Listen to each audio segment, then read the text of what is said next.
Buongiorno, io mi chiamo Luca Alborghetti, sono il direttore dell'area giovani dell'ENAIP del Friuli Venezia Giulia e oggi sono qui per presentarvi il corso dell'addetto alla logistica. Si tratta di un corso triennale che è stato attivato 4 anni fa nella città di Trieste e non a caso in questa città. Si tratta di un percorso che nasce come normale alimentazione della filiera produttiva afferente il porto e tutte le strutture logistiche che gravitano in questa città. È un percorso estremamente interessante perché parte dalle prime basi che acquisiscono i ragazzi in prima, afferenti le modalità di trasporto, la logistica, la geografia del mondo e crescendo via via acquisiscono sempre più informazioni su come gestire un magazzino, su come gestire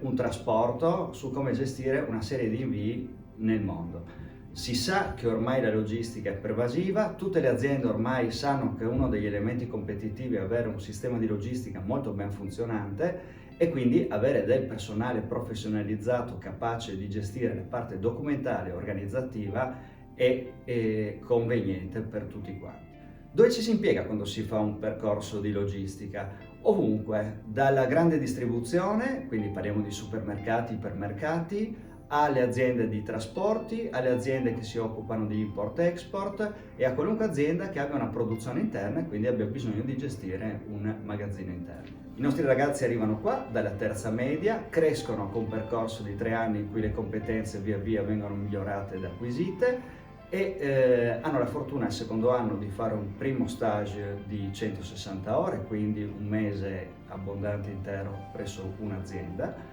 e al terzo anno hanno addirittura il doppio del tempo e quindi riescono a fare 2 percorsi distinti in 2, alcune volte 3 aziende diverse, acquisendo informazioni, professionalità sempre crescenti.